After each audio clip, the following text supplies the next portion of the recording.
Good morning, students. Myself, Rajiv Verma, is going to start the next chapter, that is chapter number 3. The name of the chapter is Motion in a Straight Line.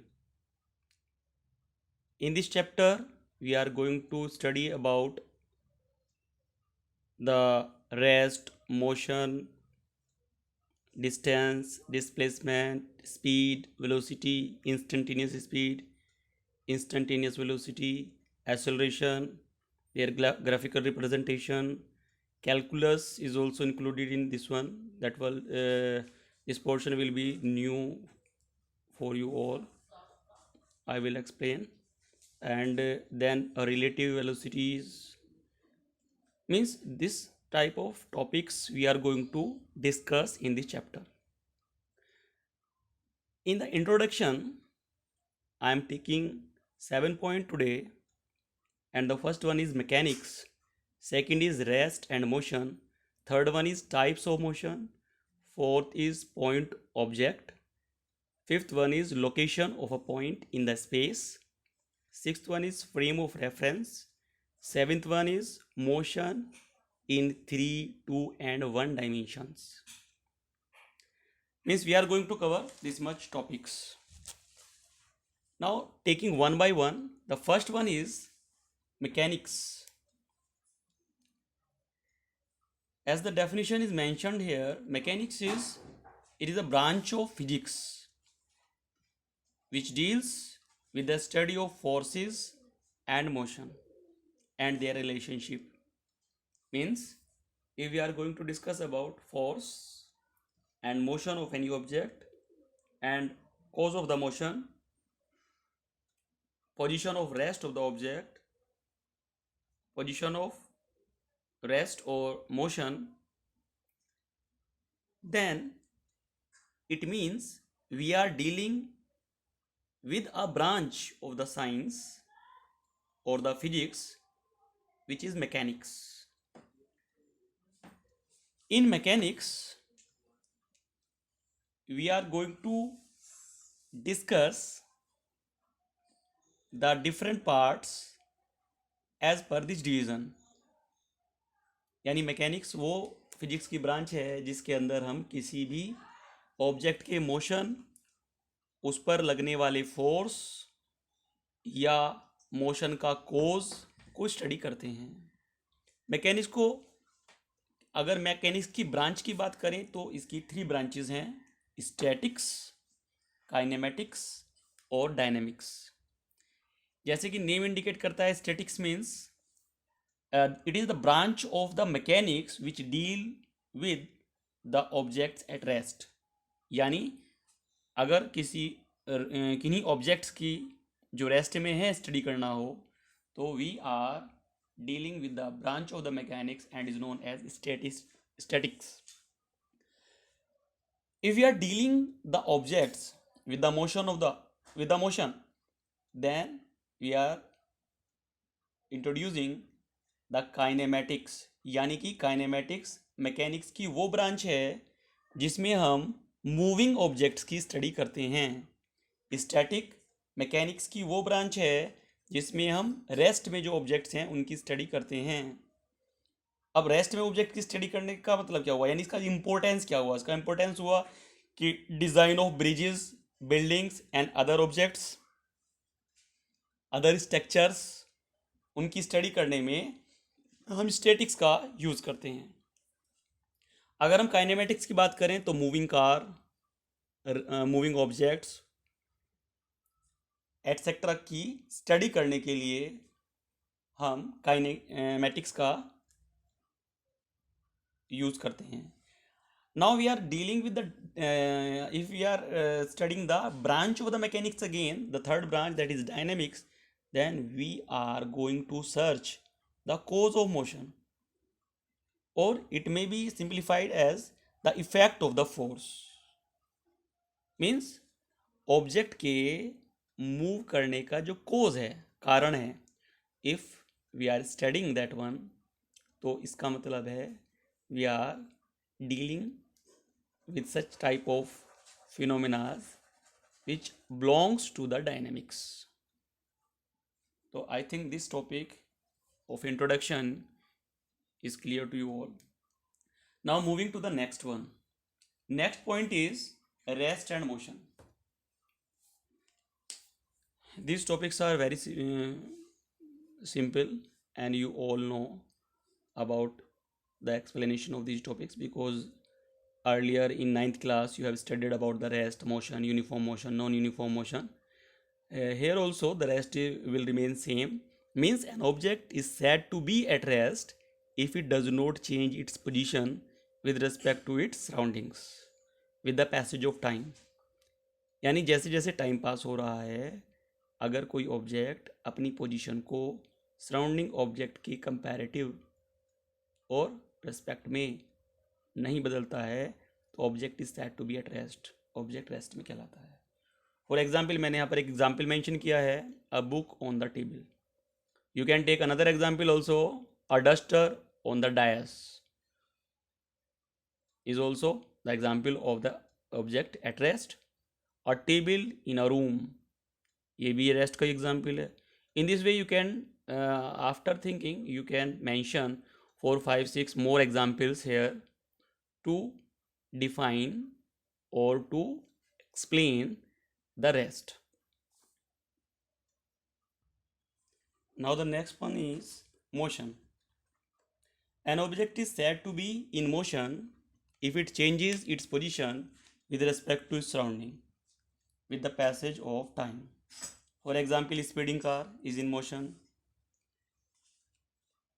We can take any other objects. For example, a boy is running on the track. A train is moving from Kashmir to Kanyakumari, that is in motion. So these all are the examples of motion, and we can also add some more examples after thinking. Now, after covering this topic, I am going to discuss about the relative motion. Motion is always relative. What it means? It means if we are, according to definition, if we are telling that if object is in motion then it is changing its position with respect to surroundings. यानी कोई भी object अगर अपने आसपास के objects के comparative respect में अपनी पोजीशन को with the passage of time change करता है तो हम उस ऑब्जेक्ट को मोशन में कहते हैं. इसका मतलब हुआ कि हम किसी भी ऑब्जेक्ट को मोशन में दिखाने के लिए उसका कंपैरिजन किसी स्टेशनरी ऑब्जेक्ट से करते हैं. For example, our earth is having two type of motion. Two type of motion, rotation and revolution. If we consider an object, any object which is at rest on the surface of earth, then we are comparing the object with respect to the surrounding objects, and those objects are also kept on the earth, and we are telling that this object is at rest on the surface of earth. लेकिन अगर हम किसी ऐसे object से जैसे moon या सन से इस ऑब्जेक्ट को कंपेयर करें तो with respect to moon as well as with respect to sun the position of the object is changing along with the earth. What it means कि this object is at rest but sharing the motion of the earth also, because earth is rotating as well as revolving around the sun. So that is why the object which is looking like stationary is also in motion. But while we compare this object with any other planet or satellite outside the earth. अब एक छोटा सा example लेते हैं. If the passengers are sitting in a bus, passengers are sitting in a bus and bus is moving और bus is in motion, then all the passengers will be at rest with respect to any point inside the bus. But अगर हम उनको outside trees, outside poles के comparative observe करें तो all the passengers are changing their position with respect to outside objects of the bus. इसका मतलब क्या हुआ? These passengers are sharing the motion of the bus. That is why these objects are at rest as well as in motion also. This object on the surface of earth is at rest as well as in motion also. यानी किसी भी object का rest और motion में होना किस चीज पे डिपेंड कर रहा है कि हम उसको किस ऑब्जेक्ट के कंपैरेटिव यानी कि किसके रिस्पेक्ट में उसे कंपेयर कर रहे हैं. अगर अर्थ के ऊपर ही किसी ऑब्जेक्ट से कंपेयर कर रहे हैं तो ये रेस्ट में है, और अर्थ से बाहर अगर किसी ऑब्जेक्ट से कंपेयर कर रहे हैं तो ये मोशन में हो सकता है. जैसे पैसेंजर्स बस के अंदर किसी भी पॉइंट से ये रेस्ट में है क्योंकि पोजीशन इनकी चेंज नहीं हो रही है, लेकिन बस से बाहर किसी भी ऑब्जेक्ट के कंपैरेटिव ये मोशन में है. इसका मतलब ये हुआ जो मोशन है वो कैसी टर्म है? वो एक रिलेटिव टर्म है, यानी मोशन इज ऑलवेज रिलेटिव. इसी को आगे बढ़ाकर अगर हम बात करते हैं एब्सोल्यूट रेस्ट की,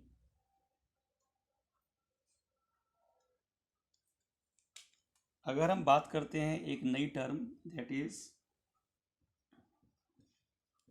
एब्सोल्यूट रेस्ट. अगर हम एब्सोल्यूट रेस्ट की बात करते हैं तो ऐसा कोई भी ऑब्जेक्ट इस यूनिवर्स में एग्जिस्ट नहीं करता जो एब्सोल्यूट रेस्ट में हो, यानी जिस ऑब्जेक्ट को हम किसी भी एक्सटर्नल ऑब्जेक्ट से कंपेयर ना कर सकते हों. ऐसा कोई भी ऑब्जेक्ट पूरे यूनिवर्स में एग्जिस्ट नहीं करता जो एब्सोल्यूट रेस्ट की पोजीशन में हो, यानी एब्सोल्यूट रेस्ट जो है वो पॉसिबल नहीं है. Okay, in the same way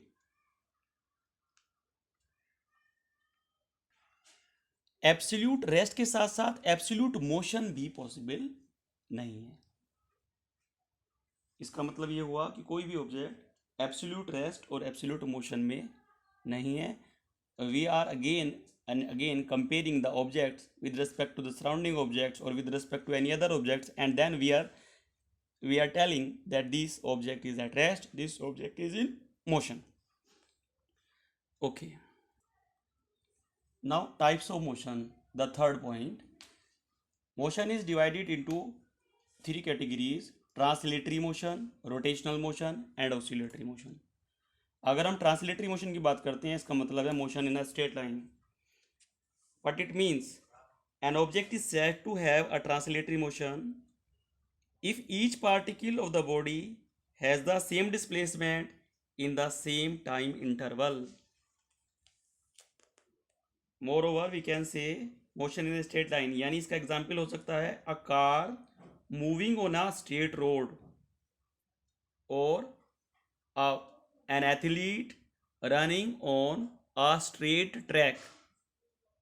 This is the example of translatory motion. यानी ट्रांसलेटरी मोशन में मैंने यहाँ पर सिंपली लिख दिया कि motion in a straight line, यानी जो ऑब्जेक्ट का मोशन स्ट्रेट लाइन में होता है वो ट्रांसलेटरी मोशन कहलाता है. रोटेशनल मोशन पे आते हैं, यानी मोशन इन अ सर्किल, यानी if the object is moving in a circle around a point and known as the axis of rotation, the motion of the object is said to be rotational motion. For example, earth is rotating about its own axis is an example of the rotational motion. और भी हो सकते हैं, अगर cycle को हम stand पे खड़ा करें and the wheel is moving around the axle, this motion is also known as rotational motion. आगे आते हैं oscillatory motion पर. oscillatory motion का मतलब होता है to and fro motion, back and forth motion. To and fro, back and forth motion. For example, the motion of the pendulum of the wall clock. Motion of the pendulum of wall clock is an example of the oscillatory motion.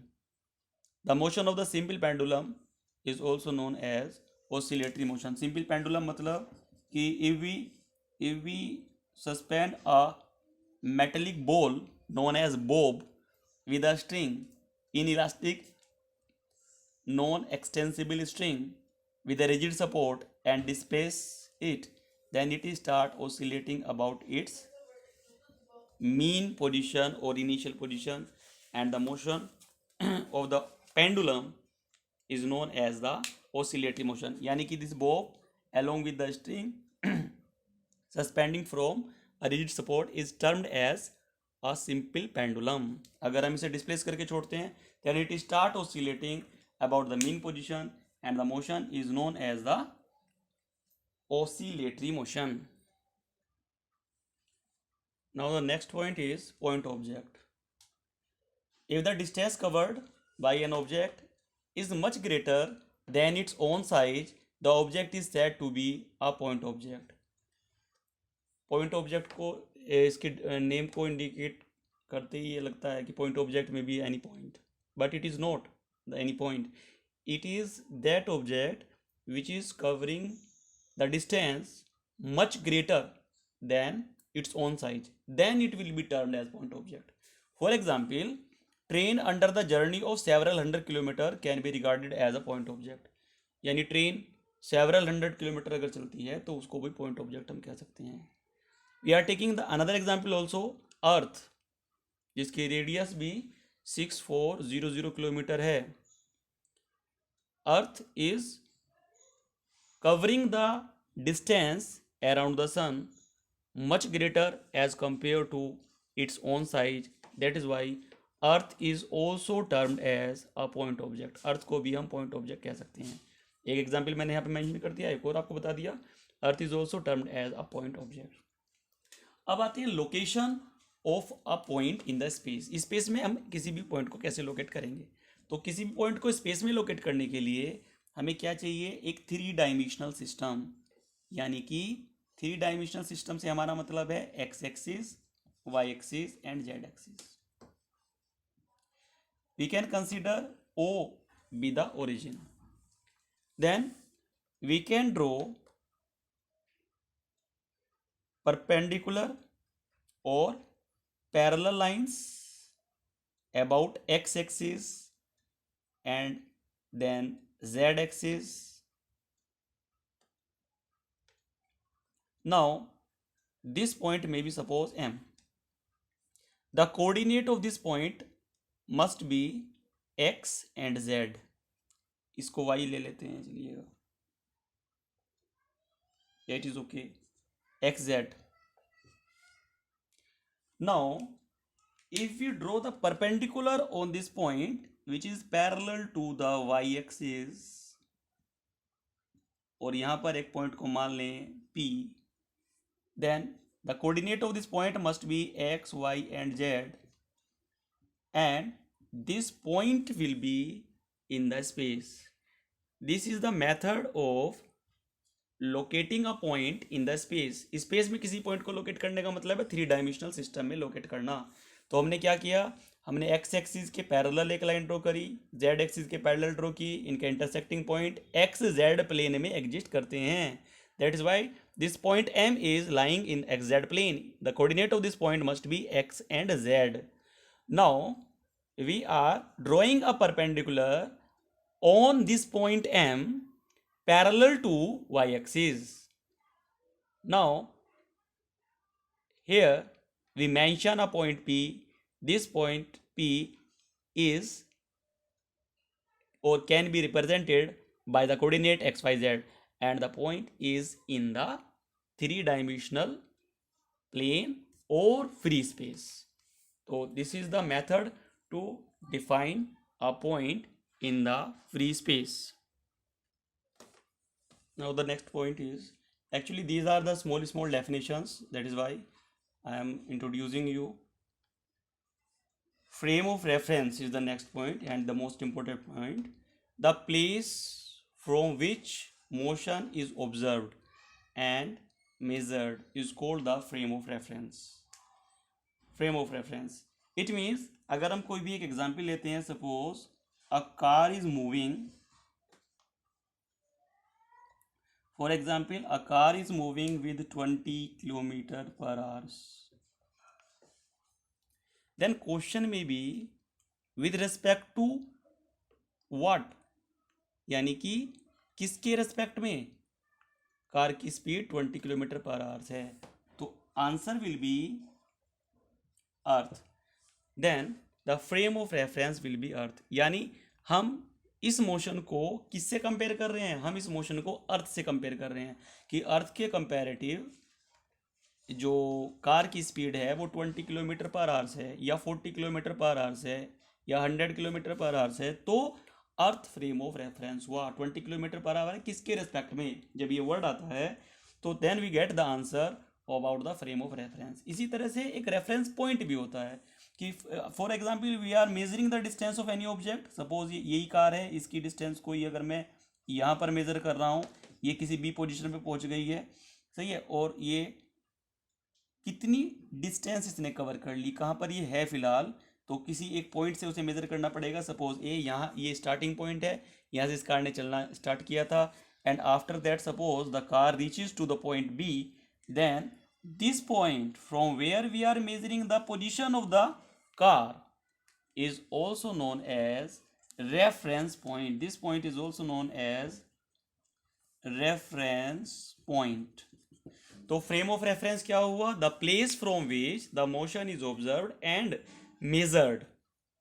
तो ये मैंने दो example दे दिए कि किसके respect में car की speed जो है वो 20 किलोमीटर पर आ रहा है, तो अर्थ के रिस्पेक्ट में, तो अर्थ फ्रेम ऑफ रेफरेंस कहलाएगा. और रेफरेंस पॉइंट क्या कहलाएगा कि from where we are measuring the position of the car, हम इस पॉइंट से कार की पोजीशन को मेजर कर रहे हैं, तो ये पॉइंट फ्रेम ऑफ रेफरेंस कहलाया. अगर हम एक बात करते हैं कि एक two dimensional system x y plane मैंने बना दिया, ये ओरिजिन है और this is a point P. अगर हम इस पी पॉइंट की पोजीशन को डिफाइन करना चाहते हैं तो ओ से हम इसकी पोजीशन को डिफाइन कर सकते हैं इन द वेक्टर फॉर्म, और कोऑर्डिनेट एक्सिस, कोऑर्डिनेट के सिस्टम के अकॉर्डिंग इसको हम एक्स वाई से भी इसकी पोजीशन को डिफाइन कर सकते हैं. तो from where we are measuring from O, तो O is known as reference point. O को हम रेफरेंस पॉइंट कहते हैं. Now the next topic is one dimensional motion. We are moving toward the seventh point, one dimensional motion. If the position of an object changes in such a way that its position may be defined with the help of one coordinate out of the three, then the motion of the object is said to be one dimensional motion. यानी if only one out of the three coordinate, अगर three dimensional system की बात करें तो x Y Z ये three coordinates होते हैं. अगर इन तीनों में से सिर्फ एक की ज़रूरत हो हमें किसी भी ऑब्जेक्ट की पोजीशन को बताने के लिए, किसी मूविंग ऑब्जेक्ट की पोजीशन को बताने के लिए और चेंज को बताने के लिए विथ टाइम, तो motion of the object is said to be one dimensional motion. जैसे मैंने इसमें एग्जांपल दिया है, ये एक रेफरेंस पॉइंट हो गया, ओ से ऑब्जेक्ट चलना स्टार्ट करता है, P1 पॉइंट पर चला जाता है, x1 डिस्टेंस कवर करता है, P2 पर चला जाता है, x2 डिस्टेंस कवर करता है, and the object is moving along x axis. तो अगर हमें इसकी P1 पर पोजीशन बतानी है तो x1 है बस, अगर P2 पर बतानी है तो x2 है, यानी O से x1 डिस्टेंस पर है P1 पर. अगर P2 पर बताना है कि भाई कहाँ पर है उसकी पोजीशन, तो x2 फ्रॉम O, यानी हमें यहाँ पर y और z कोऑर्डिनेट की जरूरत नहीं है इसको डिफाइन करने के लिए. इसलिए ये जो मोशन है वन डायमेंशनल कहलाता है. और ये जरूरी नहीं है कि ये सिर्फ इसे हॉरिजॉन्टल और एक्स एक्सिस के अलोंग हो, it may be along the y axis as well as z axis. For example a monkey is climbing on a vertical pole. एक वर्टिकल पोल पे, अगर एक वर्टिकल पोल पे मंकी अगर मूव कर रहा है, अपवर्ड डायरेक्शन में मूव कर रहा है, तो उसकी पोजीशन को बताने के लिए भी हमें एक ही कोऑर्डिनेट की जरूरत है out of three. That is why that motion is again said to be one dimensional motion. और इसमें एग्जांपल ले लेते हैं, जैसे motion of train along a straight track is also known as one dimensional motion. अगर हम किसी freely falling body की बात करें, सपोज ये बॉल है, this is falling from rest से नीचे की तरफ गिर रही है, तो ये भी वर्टिकली डाउनवर्ड ही मूव करेगी, इसलिए इसका मोशन भी वन डायमेंशनली होगा. यानी वो सारे मोशन वन डायमेंशनल कहलाएंगे जिनमें change of position of the object can be describe with the help of one coordinate out of the three. इसी तरह से अगर हम आगे बढ़ते हैं टू डायमेंशनल में, तो now two coordinates are required to describe the motion और the position of the object, then such motions are known as two dimensional motion. जैसे मैंने यहाँ पर 2 पॉइंट बनाए हैं, ये एक्स वाई प्लेन बनाया, मैंने यहाँ पर स्ट्रेट लाइन बनाई थी एक्स एक्सिस ओनली या वाई एक्सिस ओनली। यहाँ पर मैंने एक्स वाई प्लेन बनाया, एक्स वाई प्लेन के अंदर 2 पॉइंट बनाए P1 और P2। अब P1 की जो पोजीशन को कोऑर्डिनेट सिस्टम के अकॉर्डिंग डिस्क्राइब किया गया x1 और y1 से, P2 को डिस्क्राइब किया गया x2 और y2 से, तो इसके कोऑर्डिनेट हो गए x1 y1, P2 के कोऑर्डिनेट हो गए x2 y2। अब object is changing there position from P1 to P2 in XY plane. पहले तो स्ट्रेट लाइन में ऑब्जेक्ट मूव कर रहा था सिर्फ, अब XY प्लेन में ऑब्जेक्ट P1 से P2 तक मूव कर रहा है। तो ये ब्लू कलर की जो लाइन है, ये इमेजिनरी लाइन ऑब्जेक्ट के मोशन फ्रॉम P1 से P2 को रिप्रेजेंट, P1 टू P2 को रिप्रेजेंट करती है। And the motion of the object is said to be two dimensional motion. अब अगर हम बात करते हैं इसके कुछ एग्जाम्पल्स की, तो motion of an insect revolving around a flame is two-dimensional. We all are moving on the surface of Earth. This may be the XY plane. This is two-dimensional. अगर हम बात करते हैं the motion of planets around the sun, तो वो भी two-dimensional है. If a car is moving along a zigzag path, then the motion of the car is again two-dimensional motion. अब आते हैं 3 पर। 3 डायमेंशनल मोशन का मतलब है if all three coordinates are required to describe the position of the object, the motion of the object is said to be 3 dimensional। यानी जिस object की पोजीशन को डिस्क्राइब करने के लिए तीनों कोऑर्डिनेट की ज़रूरत होती है, वो मोशन 3 डायमेंशनल मोशन कहलाता है। इसके लिए मैं एक ये सिस्टम यहाँ पर डिस्क्राइब कर देता हूँ। ये एक्स एक्सिस, ये वाई एक्सिस, ये जेड एक्सिस, ये ओ, और यहाँ पर मैंने एक पॉइंट कंसिडर करा है सपोज M। यहाँ से ये परपेंडिकुलर मैंने ड्रॉ करा, इसका पॉइंट का नाम P1, कोऑर्डिनेट होंगे x1 y1 z1। इसी तरह से अगर मैं यहाँ पर कोई दूसरा दूसरा पॉइंट कंसिडर करूँ P2, which is again from this point is suppose N, ठीक है। तो coordinate of this is x2 y2 z2। 3 dimensional motion को, ये डायग्राम यहाँ पर क्लियर नहीं बन पा रहा, मैं दोबारा से इसको बनाता हूँ। 3 डायमेंशनल मोशन की अगर हम बात करते हैं, तो ये हमने मान लिया x axis, this is y axis, this will be z, this is origin. अब मैंने इससे एक पॉइंट यहाँ पर मेंशन किया M, एक दूसरा पॉइंट मैंने यहाँ पर मेंशन किया, इसे यहाँ मान लेता हूँ चलिएगा M। एक दूसरा पॉइंट मैंने कंसिडर कर लिया N। अब इस पॉइंट M की जो पोजीशन है Z एक्सिस से और X एक्सिस से इस तरह से है। अब मैं अगर यहाँ पर एक परपेंडिकुलर ड्रॉ करूँ, तो this point may be the position of a point in a 3 dimensional system. तो इसके कोऑर्डिनेट जो होंगे वो होंगे x1 y1 एंड z1, ये होगा पोजीशन पर। अब अगर दूसरा जो पॉइंट मैंने कंसिडर किया है वो भी इन दोनों कोऑर्डिनेट से, इन दोनों पॉइंट से इस तरह से रिप्रेजेंट करता हो, तो यहाँ पर भी अगर हम परपेंडिकुलर ड्रॉ करें जो कि पैरेलल है, किसके पैरेलल है, वाई एक्सिस के। ये दोनों लाइन जो MP1 है और NP2 है, ये दोनों किसके पैरेलल हैं, पैरेलल हैं वाई एक्सिस के। तो यहाँ पर जो पोजीशन है वो x2 y2 z2 कहलाएगी। क्यों? क्योंकि ये दोनों पॉइंट कहाँ पर है, ये दोनों पॉइंट 3 डायमेंशनल सिस्टम में एग्जिस्ट करते हैं।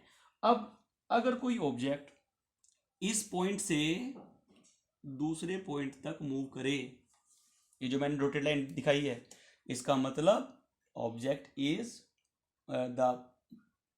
Is moving in a 3 dimensional plane.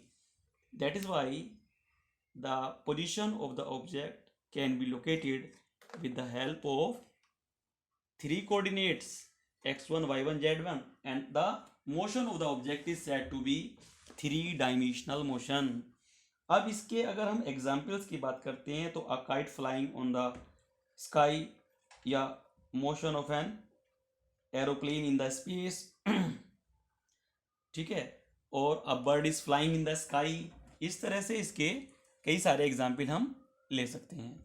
यानी in this motion all the 3 coordinates are required to describe the position of the object. The motion is said to be 3 dimensional motion. यहाँ तक ये complete हो गया। You make the notes of this one and be ready फिर means for a test of chapter number 1, क्योंकि वो छोटा सा ही टेस्ट हुआ था, उसमें कुछ सॉफ्टवेयर प्रॉब्लम भी थी। तो now I am again going to organize a test which will be strictly either MCQ or true false based questions, of knowledge based questions, and that will be held on Monday. Be ready for test on Monday. That will be and then I will give you the result. Thank you.